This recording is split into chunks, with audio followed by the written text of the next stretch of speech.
दोस्तों सभी धनु राशि के जातकों का हार्दिक स्वागत व अभिनंदन करता हूं और सबसे पहले आपको जानकारी दूंगा कि आखिर आपका कैरियर क्या कहता है। कैरियर का दायित्व बुध के पास है, तो सबसे पहले नंबर का जो पॉइंट ये कहता है कि कैरियर को लेकर के कुछ शुभ समाचार आपको वर्ष 2025 के अप्रैल मंथ में मिल सकते हैं, क्योंकि बुध ग्रह नीच बेशक हैं परंतु उनका नीच भंग राजयोग बना हुआ है और बुध की जो दृष्टि है वो खुद अपनी ही कन्या राशि यानी कि जहाँ 6 नंबर लिखा है उधर आ रही है। तो पहला पॉइंट आपके लिए फेवरेबल है, सहयोगी है और फर्स्ट पॉइंट के तहत आपके कैरियर में बड़े बदलाव निश्चित तौर पर देखने को मिलेंगे, इसमें किंतु परंतु नहीं है। सेकेंड पॉइंट कि आखिर कैरियर किस तरफ उदय होगा, तो जो लोग बुध से संबंधित कार्य व्यवसाय करते हैं, यानी कि अगर आप आईटी टेक्नोलॉजी, साथ में आप कंसल्टेशन या फिर आप पुस्तक विक्रेता हैं, लेखन संपादन अभिनय का काम करते हैं या फिर आप जुडिशरी में हैं या वकालत में हैं, इस प्रकार के कार्य व्यवसाय में आपको लाभ मिलेगा या आप शेयर बाजार में कार्यरत हैं। तीसरा पॉइंट, आखिर कैरियर को लेकर के क्या कोई प्रमोशन, ट्रांसफ़र, फाइल से रिलेटेड कुछ लगाना चाहिए, तो मैं अभी आपको रुकने की सलाह दूंगा, पर वो पूरे महीने नहीं, फर्स्ट 13 डेज़ के लिए मेरी ये सलाह एप्लीकेबल रहेगी कि कैरियर के अंतर्गत जो थर्ड पॉइंट है वो ये कहता है कि आप 13 तारीख के बाद कोई भी फाइल साहब के सामने रख सकते हो, अपने अधिकारी सीनियर्स के सामने रख सकते हो, आपको कुछ शुभ समाचार मिल सकते हैं। कैरियर के अंतर्गत 3 पॉइंट मैंने आपसे डिस्कस करे। अब इसमें सावधानियाँ, सबसे पहले नंबर पर सावधानी ये बोलूँगा कि जो मैंने आपको शुरुआत में ही कहा कि बुध नीच का है तो आनन फानन में डिसीजन नहीं करने।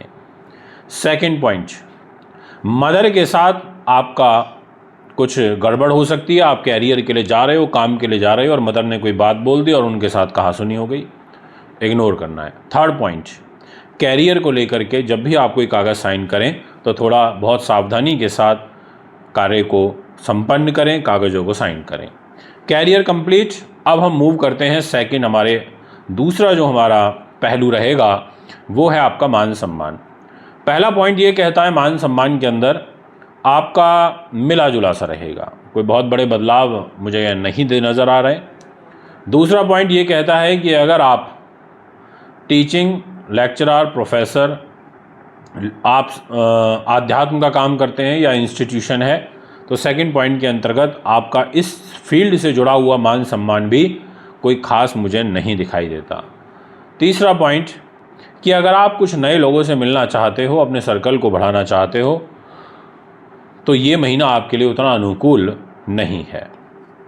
अब मैं आपसे बात करूंगा तीसरे पहलू के बारे में। 2 पहलू तो कंप्लीट हो गए जो कि कैरियर और मान सम्मान का था।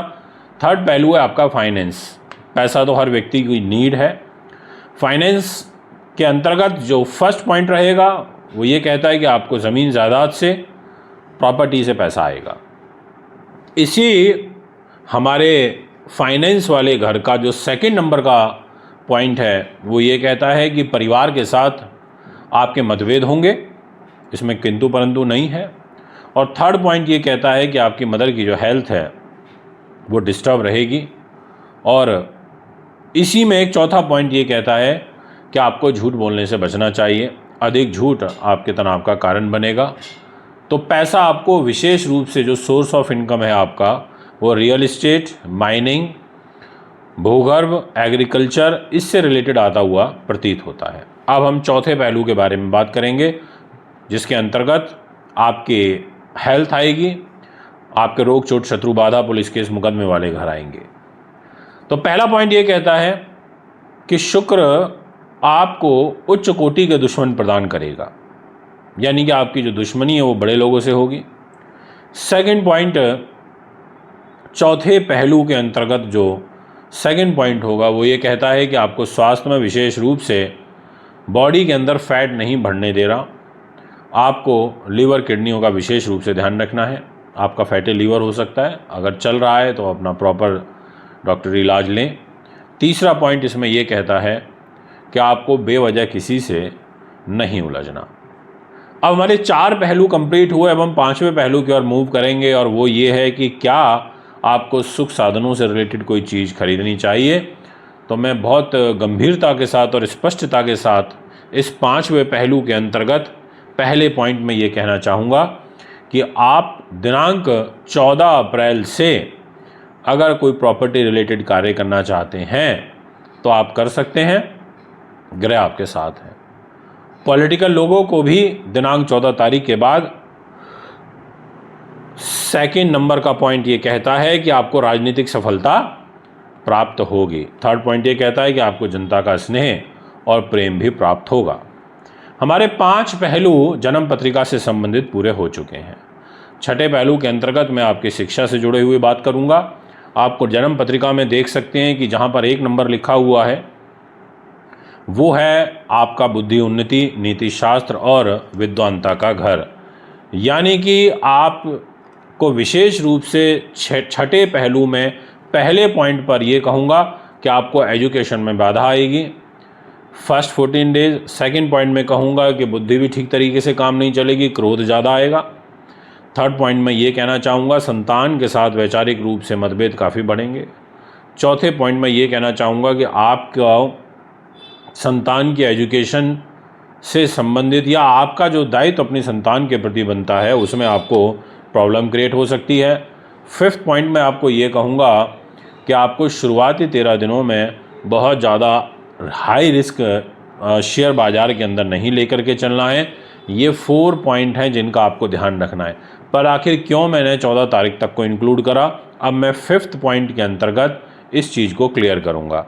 देखिए, दिनांक 14 तारीख की जब मॉर्निंग होगी तो सूर्य ग्रह आपके इस 1 नंबर में उच्च के होकर के विराजमान होंगे और वो भी आपके भाग्य के डेस्टिनी के लॉर्ड होकर के।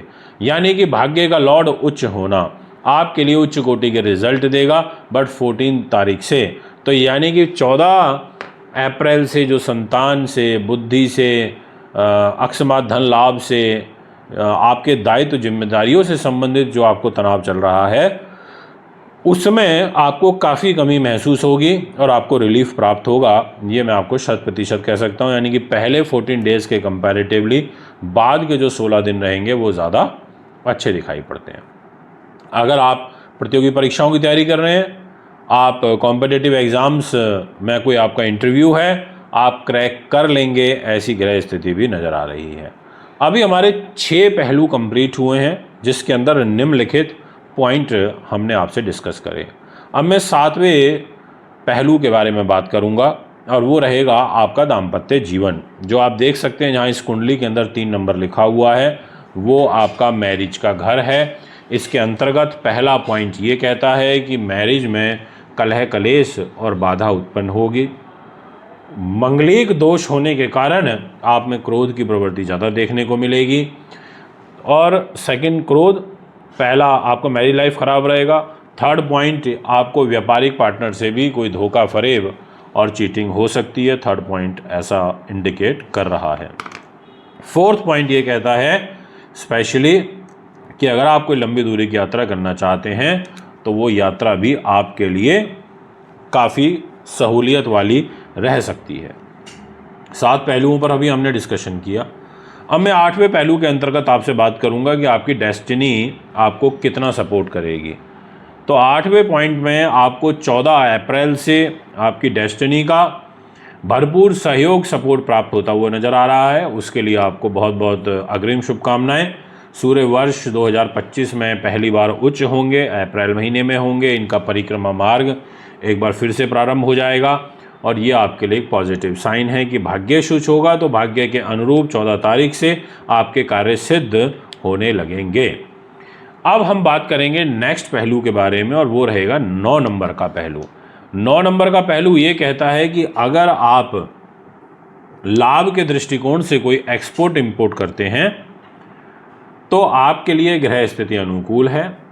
आप जो घर के सामान होते हैं, सजावट से संबंधित सामान होते हैं, इंटीरियर डिज़ाइनिंग, इंटीरियर डेकोरेशन से रिलेटेड जो सामान होते हैं, इसमें यदि आप कार्यरत हैं या इनका आप कोई स्पेयर पार्ट्स का काम करते हैं, निश्चित तौर पर 9वें पहलू में आपको ये सहूलियत काफ़ी अच्छी प्राप्त होती हुई नज़र आ रही है।